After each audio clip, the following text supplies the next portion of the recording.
وہ کہتی تھی کہ میں نماز کبھی نہیں چھوڑتی تھی.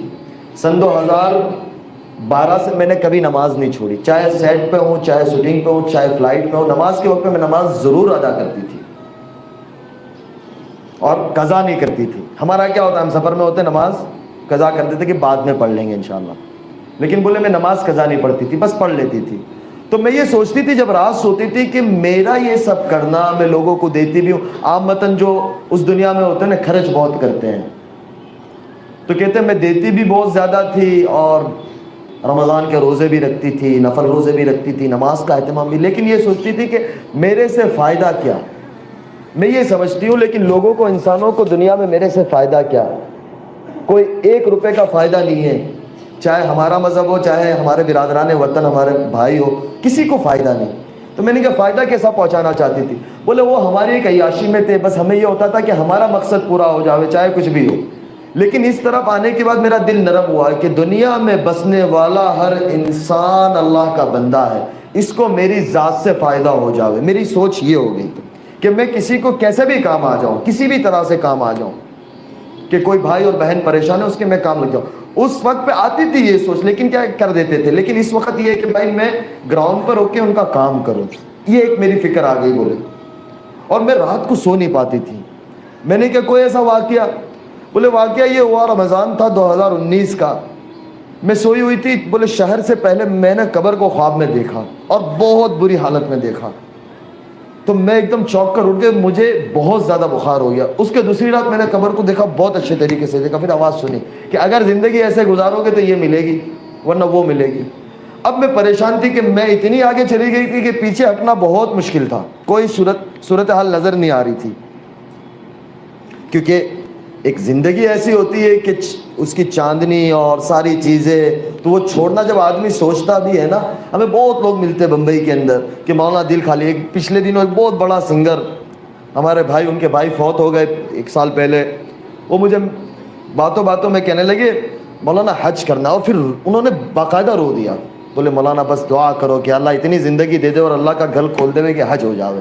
یہ دنیا کیا ہے؟ بولے میرے اتنی کٹ گئی، اب مجھے کیا ملے گا؟ یعنی طلب ہوتی ہے نا، طلب. ہم یعنی کسی کے لیے یہ نہ کہے کہ یار یہ ایسا ہے. ارے بھائی ہم کون ہوتے ہیں کسی کو یہ کہنے والے کہ یہ ایسا ہے؟ ہم جا کر دیکھیں تو صحیح کہ اللہ نے بطور ایمان والا ہر ایک کو بہت بڑی نعمت دی ہے کہ اس نے ایک دفعہ بھی لا الہ الا اللہ محمد رسول اللہ پڑھا ہے. وہ اللہ کی نظر میں بہت قیمتی ہے. میں اور آپ اس کی قیمت نہیں لگا سکتے، اور میں اور آپ اس کے بارے میں رائے قائم نہیں کر سکتے. وہ مجھے کہنے لگا مولانا بس میرے لیے دعا کرو. میں نے کہا آپ کے یہ جذبات سے مجھے لگتا ہے کہ انشاءاللہ ہمارا اتنا پیارا ملک ہے، ان سب کے لیے اگلے سال انشاءاللہ حج کھل جائے گا تمہاری تمنا سے. اس کو میں نے یہ کہا. وہ اتنا خوش ہوا کہ بولے بس مولانا یار زندگی پتہ نہیں ہے کب اللہ کا امر آ جاوے اور ہم دنیا سے چلے جاوے. تو میں نے میری اہلیہ کو کہا، میں نے کیا اس کے بعد، بولے اس کے بعد 19 پورا نکلا. میں جارڈن شوٹنگ میں گئی تو بولے وہاں میں جس ہوٹل میں تھی تو وہ ریپ کر کے کچھ طریقے سے باڈی کو ریلیکس کرتے ہیں. تو بولے میں ایسا لگ رہا تھا کہ مجھے کفن پہنایا گیا، اور باقاعدہ مجھے نیند نہیں آتی تھی. میں پورا 1-1.5 مہینہ بولے وہاں ایک شوٹنگ کے لیے رہی، مجھے نیند نہیں آئی، میں بہت زیادہ بے چین رہی.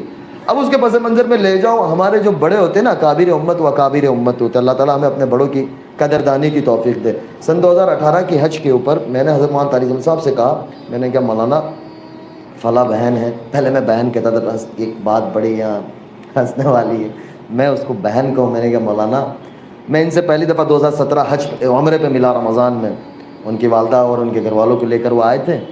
تو میں نے کہا بہن آپ کو کچھ کام ہو تو مجھے ضرور بتانا، معاف کرنا یہ بات، لیکن جو حقیقت ہے وہ حقیقت ہے. ہمارے تصور میں بھی اللہ کیا فیصلے کر چکا ہوتا ہے آگے ہمیں نہیں پتہ ہوتے ہیں. پھر میں نے حضرت مولانا سے کہا، میں نے کہا مولانا آپ ان سے بات کریں. مولانا نے بات کی کہ بیٹی میں ملنا چاہتا ہوں. تو کہا کہ میں دبئی آ رہی ہوں. تو مولانا کہ میں ضرور آؤں گا بیٹی آپ کو ملنے. تو میں حج سے واپس دبئی آیا اور وہ بھی اپنی والدہ کے ساتھ دبئی آ گئی. مولانا انہیں ملے 6 سے 8 گھنٹے وہ اپنی والدہ کے ساتھ تھی، مولانا اپنے گھر والوں کے ساتھ تھے، ملے. پھر وہ بھی آ گئے، میں بھی انڈیا آ گیا. مولانا کا اگر سفر تھا کینیڈا کا، مولانا وہاں چلے گئے. مولانا مجھے کہتے ہیں کہ بیٹا اگر آپ کی ثنا سے کوئی سگائی ہو جائے تو بہت اچھا کام آ جائے. میں اللہ کی شان 3 دن جماعت میں تھا. تو میرے ساتھی میرے ایک دوست کو میں نے کہا مولانا کا دماغ سٹکا گیا ہے. میں نے مولانا کے بیٹے کو